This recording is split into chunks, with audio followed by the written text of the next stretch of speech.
Welcome to AI, Government and the Future, a podcast by Corner Alliance. We explore the intersection of artificial intelligence, government and the future. We work with government to create results. We ignite your agency's mission by helping you to design and implement high-impact and innovative federal programs in AI, broadband, cybersecurity, public safety, and more. Being a government ally is at the core of all we do. Welcome back to AI, Government and the Future. I am your host, Max Romanek. Today, we are joined by John Gillham, a visionary entrepreneur and trailblazer in the AI and content verification space. John is the founder of Originality.ai, a cutting-edge platform that helps content marketers, writers, and publishers ensure the integrity of their work in a world where generative AI is reshaping the way we create and consume content. He also co-founded adbank.network, a pioneering platform using blockchain and AI to combat ad fraud, and Motion Invest, a marketplace that simplifies the buying and selling of content websites. With a wealth of experience in AI detection and marketing solutions, John is at the forefront of tackling the issues posed by advanced language models and their impacts on our information landscape. Welcome to the podcast, John. Thanks, Max. Just to get us kicked off here, you have founded and co-founded a number of businesses in a short time. Any secrets to founding a successful business you would like to share with our listeners? They haven't all been successful, but enough swings matters. And I think the advice around always following your passions is usually not great, but you better be interested in what you're doing. And then there's just absolutely no substitute for relentless work. Moving us really to the topic du jour, this might seem like a silly question for you, but can you give us a sense of why is it important that we're able to identify organic versus AI-generated content? Depends on the use case. I think societally, there's an importance around misinformation. Half the world's population is exposed to an election year. This year, the ability to create misleading information at scale is something that the world has never seen, and we now need to wrestle with. That's one of the societally important reasons. And then you can get into some really topic-specific reasons, like within academia, to be able to use assigned writing as an educational instrument, there needs to be some understanding on whether or not a human wrote it or an AI wrote it. And in the world that we sort of focus on, which is website publishing, publishers both want to know that they are getting a fair deal. If they're paying a writer $100 for an article, they don't want to know that that just got copied and pasted of ChatGPT in 5 seconds. And then they're also very afraid that Google is taking aggressive stances against AI spam. And if their content is nothing but AI, they will be wrapped up in potential updates and collateral damage. So do you think requiring AI companies to identify if AI was used in the production of content, do you think that's the right approach? I don't think so. I think the reason why it's not is because there's certainly in text, the ability to defeat watermarking schemes will be fairly simple. And so I think putting in a defensive mechanism that will be easily overcome is probably not worth the regulatory administration of that. In the case of images and video, where the societal harm to a single image is more significant, or a single video is more significant than the societal harm based off a single piece of text. I think in those cases, the requirements, or at least sort of the best efforts to be able to declare if that was created, makes more sense. And do you think that there are standards or regulatory process that would bring that about? Or is there another approach that you think would be more effective? OpenAI has certainly recently come out with their efforts around trying to communicate what they're going to be doing from an image generation and image authenticity. And I think it's possible. I think there will never be a scenario where it is perfect. I think we're at a state where there will be no binary, provable, this is AI generated or this is human generated. I think we're in a state where we will always need to understand there's a probability this was AI generated and there's a probability it was human generated. But it will be impossible to be in a state where we know with absolute certainty of the true authenticity of a piece of media. So acknowledging that AI detection is pretty crucial then, what sort of complementary strategies do you think businesses and creators should use to enhance the quality and authenticity of their work? We focus on text. That's sort of the world that we think about the most. We don't have an image or video detector. Similar technological concepts in terms of being able to build a classifier that tells the difference between synthetic or human content. In the case of text, what can people do to exactly your question, has sort of help ensure that the content is human generated, what they want, meets their specifications, is building a relationship with a writer over a period of time and having it be a less transactional experience where writers are churning through content. And similarly with students, where if they're part of the journey and they understand the outcome is increased knowledge and not necessarily the grade, which I know is really hard for students, but understanding that content is part of a longer journey is I think, sort of step one. Aligning expectations around what is allowed and what is not allowed is step two. And then step three is putting a control in place like originality to say whether or not there's a probability that content was AI or not AI.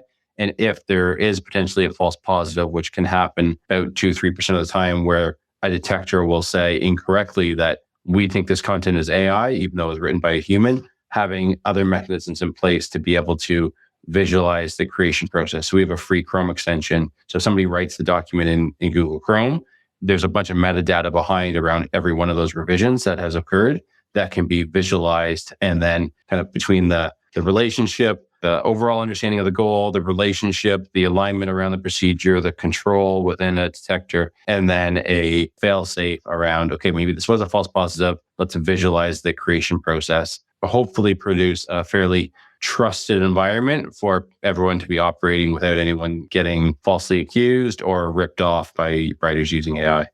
Gotcha. That sounds like a very novel utility to try to really help people out in this circumstance. Can you talk a little bit about where that might interface with things like maintaining SEO and not having your results filtered out by some of the AI stuff that Google's trying to do?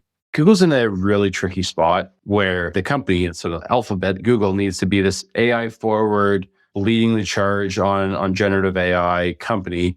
Yet if their search results, which is sort of their cash cow of why they exist, is their search results. And if those search results are nothing but AI filled content, why would people go to the search results? Why wouldn't they just go to the AI? And so I think it's a real existential threat to Google. And Google is needing to fight that. What we're seeing from studies that we've done is that up to 13% of search results are AI generated. Google is fighting back against that, attacking at one point de-indexing on March 5th. They did a manual action that de-indexed up to 2% of content sites. Most of those sites that were de-indexed, most of their content was AI generated. And that is sort of their attempts to fight back against AI spam. And one of my sayings right now that I like is that not all AI content is spam, but I'm pretty confident that all spam right now on the internet has been AI generated. Because why wouldn't it be if that's what your goal is? So with that update, it was sad. There were some people that contacted Originality to understand, why did we get wrapped up in this update? And so our writers didn't use AI. How did you know? And then we ran it through our detector. And I mean, we do get false positives, but not the rate that we saw. They were very clearly, their writers had at one point flipped from writing it themselves to spamming that website with AI content, and they got wrapped up. So I think it's a risk to publish AI generated content on your website. Google is needing to combat it, and putting controls in place to accept the risk when it makes sense is critical for most website publishers. Not necessarily as a plug. I think it's genuinely novel to the conversation, but Originality has their version 3. Can you talk a little bit about some of those upgrades over previous iterations? I think it's right spot on with what we're talking about here. When Jasper was predated ChatGPT, when sort of this world has evolved where what is human, what is AI is not always perfectly clear. I've used Grammarly to add an article. If you just use the word, like the autocorrects, the paragraph, that's okay. But if you sort of accepted all of the rewrites, some people don't want, some people that gets viewed as AI and people don't want that. So we're building different models for different use cases. So our standard is sort of a pretty balanced approach. That's our 2.0 standard. Our 3.0 is extremely hard to bypass, almost impossible to bypass. But the trade-off of that is that it can tag content that has had even light touches of AI on it. So if somebody uses Grammarly lightly, Turbo might still tag it as AI generated, whereas standard, and then we're building a light version, which should allow for human generated with some light AI editing, because each of those, our customers want to understand each of those different cases where it's like, I don't want AI at all. I want no sign of it. I want none of it to touch my site. Those are users of Turbo. And there's others that are saying, well, I just don't want it to be fully copied and pasted from ChatGPT. As long as we know that humans were involved in this, we're happy. And that's more in the direction of light. And then standard sort of falls in between those two. So yeah, as sort of the world evolves with cyborg writing processes where, it's AI plus the human evolved, we're looking to sort of create solutions that fit what our customers are trying to ensure is their standard for what gets published on their site. That's really fascinating. I love the idea of being able to meet people where they are, sort of recognizing that the use cases around AI are so broad that a one size fits all probably isn't going to work in an environment like that. We're a government consultancy, and so we focus our world through government agencies, but I think it applies equally well to any sort of content generation. What sort of things can those folks do to try to future proof their work against potential penalties or ranking issues due to AI generated content? In a world where words get cheaper, the value of a piece of content, the actual words that are on that page have diminished value because there's such a massive increase of supply of words. I think the logical outcome of that and sort of the future proofing aspect is to have a novel information gain in the world of Google, have a unique insight, a unique piece of data, a unique asset that is on that page that isn't just a derivative of existing knowledge in the world. AI phenomenal at taking existing knowledge, producing a derivative work based on that existing human knowledge. If you're doing the same thing and not adding anything net new to the conversation, you're now fighting with a sea of infinitely produced at zero cost words that is a derivative output of existing knowledge. If you have done a unique piece of research, a unique insight that isn't available as a, again, derivative of existing work, then that future proofs people to both in the eyes of Google, they're looking for information gain, in the eyes of when you're producing content for companies as a consultant, if they could have asked that same question to ChatGPT and gotten an answer versus having a unique data point, unique insight that pushes it beyond just a derivative work. And are there any strategies you can think of if the sort of product you have a digest or you're an aggregator of some sort where, you're not in the business of new and novel, but you are taking and trying to theme content and put it together for easier consumption? Maybe AI is a great use of that. It's the novel insight into the overall view that the top, and then a great use of AI to summarize everything below. We use AI on our own website at times. And I think it's a great tool for writing, and there's great applications of it. And I think what you described is potentially there's a use case in there that is phenomenal for AI in terms of the ability to consume a massive amount of information and then digest it down. And then especially if where's the human in the loop that adds net value is understanding what sources to put in to get summarized, an overall analysis that is relevant to understanding who the human that is the reader. That's really interesting. And definitely I think that there's an interesting challenge in trying to suss out AI use that actually was designed for that purpose. The outputs are exactly what you want versus the AI that basically is specialist in producing junk and making sure that clogs our inboxes. I'm really curious about digging a little bit deeper into Originality AI as a tool to foster transparency and trust between agencies, between content creators and clients.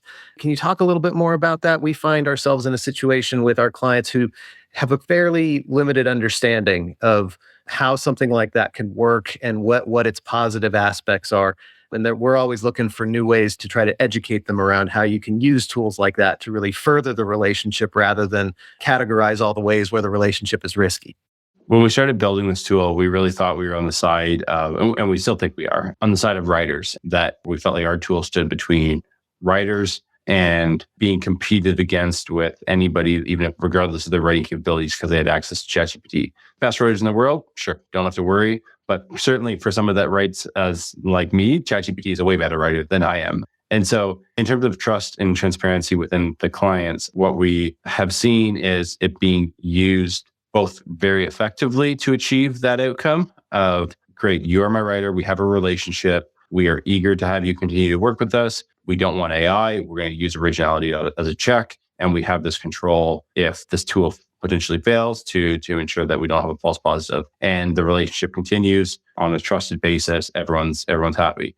We've also seen the tool be misused and be applied with sort of a binary classification on you must meet X score, and I don't want to hear about any potential false positive. And it sets up this really sort of combative relationship between writers and agencies or publishers that just require a hard score when there are at times, like I said, 2-3% false positive rate. And especially that gets applied without any initial communication around what is acceptable and not acceptable is the use of AI to edit your own thoughts acceptable? In some cases, absolutely. We have English as a second language AI researchers. They use AI heavily in the creation of the content that we publish on our site because it's all such net new information, but it benefits them. So kind of back to what I talked about earlier, but it's that it's hard to sort of just plug a tool in and it solves all problems. It's that sort of multi-step approach around establishing what expectations are between a writer and an agency and what allowable use is. And then to have this tool as a control, ensuring that that sort of allowable use is what gets executed. I'm really intrigued by having a technology tool that in its best implementation is really fostering a more personal relationship between a client and an employee. I mean, it almost turns the whole situation on its head. And that's really intriguing. Have you seen its use in academia for validation of student content? And what's that like when you're doing a one-to-many relationship instead of a more of a one-to-one boss-writer sort of situation?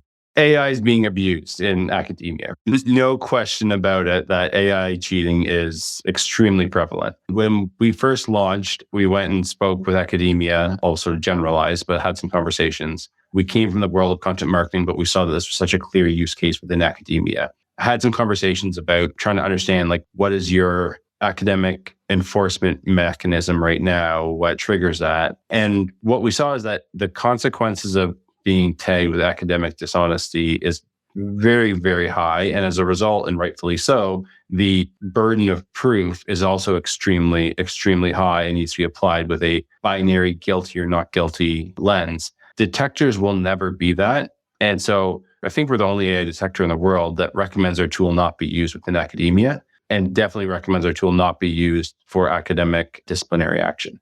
Now, it's being used heavily by teachers because they're just getting overrun and they want the best tool. It's maybe a little bit of a cop-out on our end to say, don't use our tool and then kind of put up our hands and not be responsible for its use within academia. And so we're trying to navigate that. It's not perfect. It's really, really accurate, but not perfect is not good enough for academic disciplinary action. And that makes its use within academia really, really tricky. So how should it be used? Similarly, like coming back to sort of educating on what is acceptable use and not acceptable use. A student that uses Grammarly, but like in English as a second language student that uses Grammarly heavily, has a premium account and auto rewrites a bunch of their work, going to get tagged by AI, but was that allowed or not allowed? And that's a conversation between the teacher and the student. So we see tons of teachers using it and being extremely appreciative and it being like, it confirmed what I knew. So this was a C- student and then submitted an A+, twice the length, twice the required length, and got tagged at 100% AI. Pretty confident. And so the Chrome extension comes into play, but it's all that same information, but veering away from academic disciplinary action and more towards conversation. Do you ever see students using it to validate that they actually did originally author their work? The exact flip side of that? Yeah, so we see students and writers a lot. A funny use case is there's people in SEO that are wanting to sort of not get caught by Google for publishing AI content will create it with AI, use it, try and sort of manipulate it, add in mistakes, make the content worse to then bypass detection and then publish it. And we really strongly recommend against that. You're potentially publishing worse content. That's a bad use case. But yes, so we see writers and students knowing that they're going to be judged by that, the same way that they would use a plagiarism checker before they submitted their work in case there was accidental plagiarism and be in a position to be able to say, here's my work. It might get tagged by AI, but here's my replay of my writing via this Chrome extension that shows I definitely created this. In a government context, any sort of publicly released information goes through many different layers of review. And there are some of those layers that follow pretty strict and predictable rules. I'm thinking things like 508 compliance for access functional needs and disability use. I know that there are AI tools out there that are being used to try to validate that content is congruent with that. Sounds like this would be a circumstance where that would probably flag on the checker because of the way that that's being used. However, it's being used for a very specific government purpose.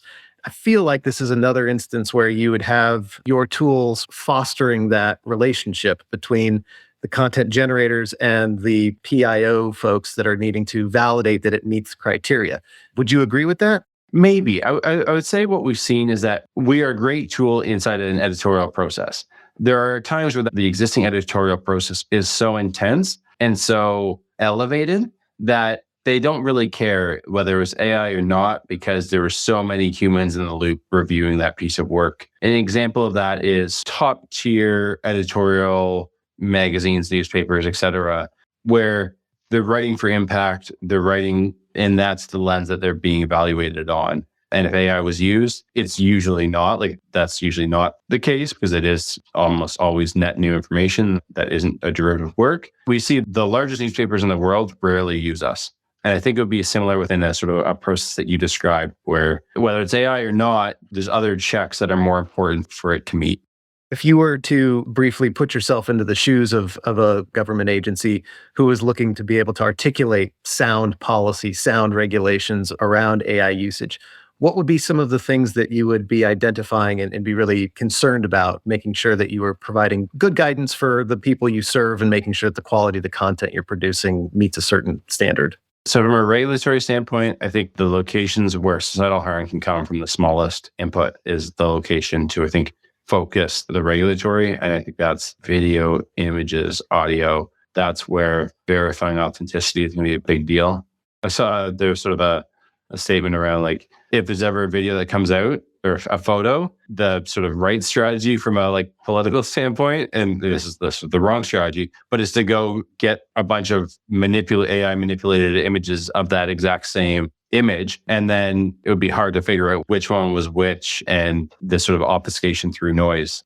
So that's where societal harm will occur. I think that's the focus.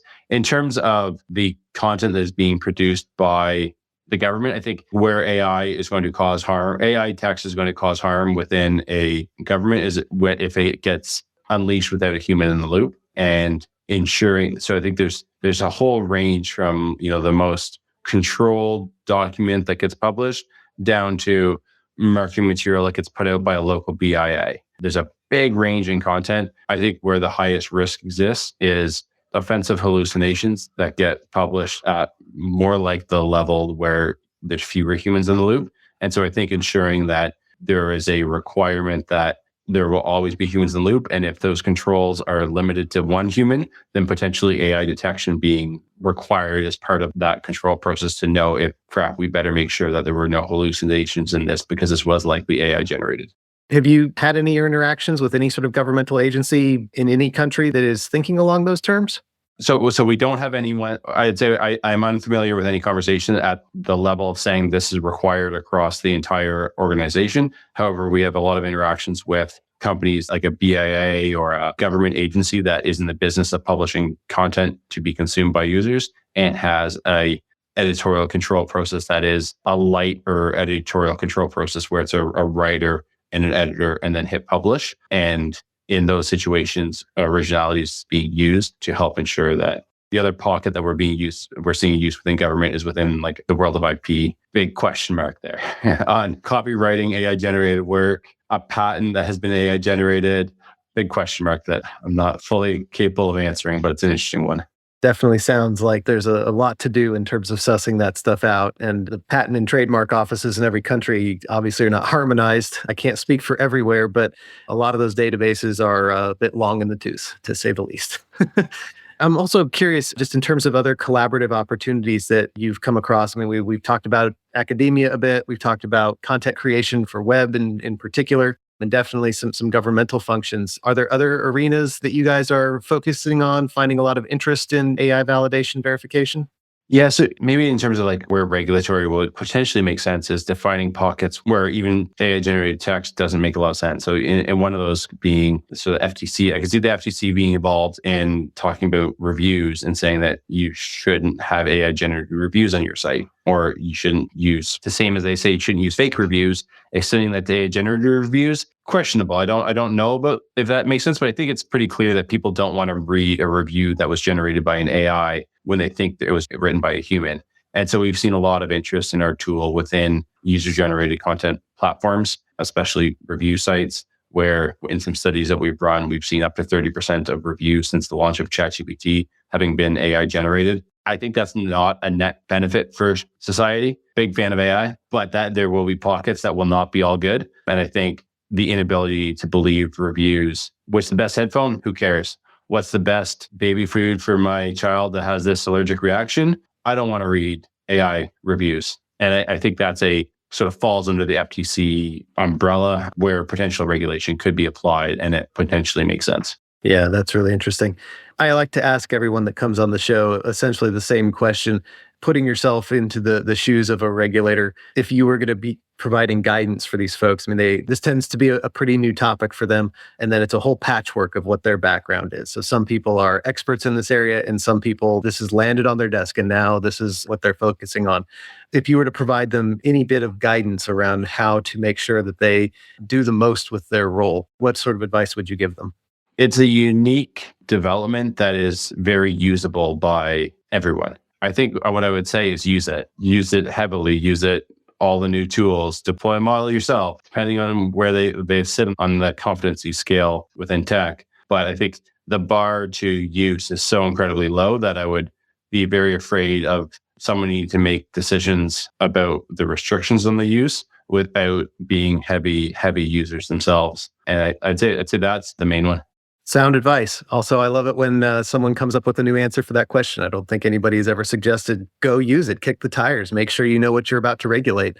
We're coming to the end of our time here, but I wanted to open the floor up to you. Any last thoughts or words for our listeners today?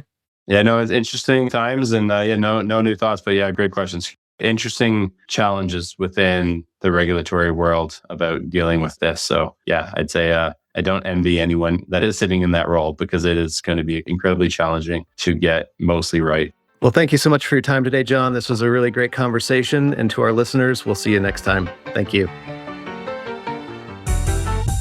AI, Government and the Future is brought to you by Corner Alliance.